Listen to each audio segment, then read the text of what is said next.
Bold, bad, and beautiful, the Femme Fatale character has mesmerized us for generations. Translating as fatal women, such characters embody sex and violence, leading male protagonists towards their destruction. While the Femme Fatale has adapted to modern screens since the inception of film noir in the 1940s, a problematic pattern persists. These alluring women either renounce their promiscuity or meet their demise by the film's conclusion, seemingly alleviating societal fears of female promiscuity. This archetype, while offering an opportunity to defy traditional gender roles, ultimately perpetuates stereotypes surrounding female sexuality, punishing nonconformity by having women defeated by their story. This video delves into the intricate web of the Femme Fatale's representation and examines how this archetype reflects and shapes societal attitudes towards women. Early renditions of the Femme Fatale trope serve as straightforward cautionary tales emphasizing the dangers of unchecked female sexuality. Classical characters such as Eve and Salome symbolize faithless women whose actions bring ruin to men. Fast forward to World War II, and women were called away from traditional domestic roles. The film noir plot often reflected the male fear that women had gained too much power outside of the home. Phyllis Dietrichson in Double Indemnity embodied the Femme Fatale in her insatiable greed. In the iconic staircase scene, we see from Walter, the protagonist's perspective. The camera follows her figure in a dangerously loose towel. She is positioned as the dominant figure in the scene, her elevation being a symbol of her control. Now, about those policies, Mr. Dietrichson, I hate to take up your time, but... Oh, that's all right. If you wait till I put something on, I'll be right down. In the film, she entrances Walter, convincing him to commit crimes and to ultimately kill her husband for the insurance payout. Despite his obvious part in the crimes committed, he is positioned as the good guy ensnared within a seductress's web. And so, after Walter discovers her true intentions, Phyllis is killed alone in the dark, left strewn across the couch, tossed away like garbage. In contrast, Walter is given a sentimental farewell scene to explain how he was victimized. This movie demonstrates one possible, lethal, ending for a femme fatale who embraces her sexuality. The other possible end for the femme fatale is less common but equally problematic. Gilda Munson in Gilda is first represented as the classic femme fatale, vengeful, sexy, and tempting. Throughout, Gilda focuses on making her husband Johnny jealous to avenge his cruelty.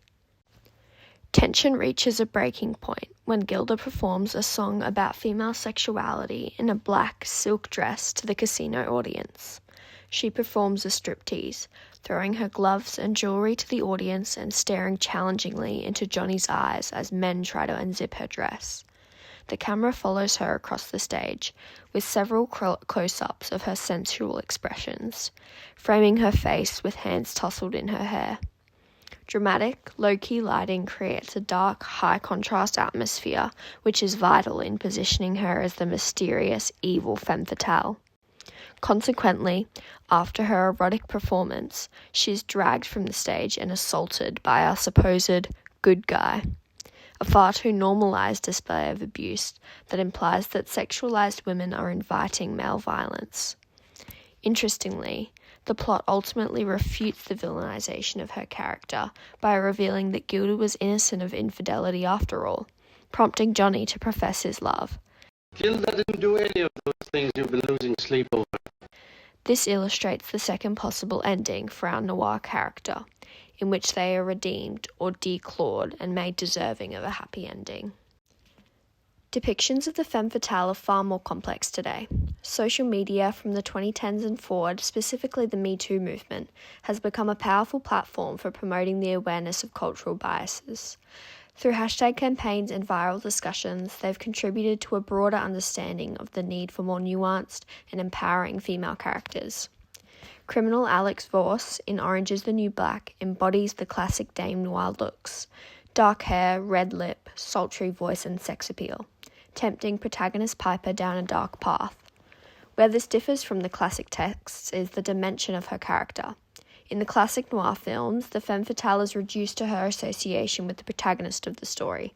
However, in this adaptation, we eventually sympathise with Alex as her own traumatic experiences are revealed, and their relationship is framed as being flawed but ultimately loving.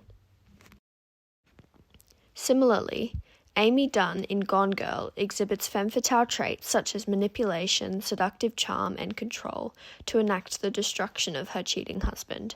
However, her character goes beyond the traditional archetype by delving into psychological depth and offering commentary on gender roles in marriage. In perhaps the most extreme incarnation of the femme fatale in contemporary popular culture, Jennifer Check in the modern horror film Jennifer's Body advances the trope by presenting Jennifer as both victim and monster, humanizing her through her trauma. In the film, she is sacrificed by a group of boys, resulting in her transformation into a human succubus. She spends most of the film seducing boys at her school and eating them. Midway through the film, she walks down the school corridor in tight, low-rise jeans and a crop jumper. The camera shot fades from a long shot to show her curvaceous body into a close-up of her face to accentuate the seductive makeup. Despite her more developed backstory, she remains another femme fatale who is reduced to her sexuality and then punished for it, as she is killed by the end of the film. Interestingly, even though she becomes a monster because of men's victimization of her, she is just as easily discarded as our more classic Phyllis Dietrichson, whose motivations can be reduced to just greed. Clearly, promiscuous women are considered disposable, no matter what their experiences are. Ultimately, modern representations of the femme fatale character feign empowerment, continuing to perpetuate dated perceptions of women. The iconic femme fatale trope has undergone changes throughout the years, from being a literal warning sign for women's unchecked sexuality to becoming more complex.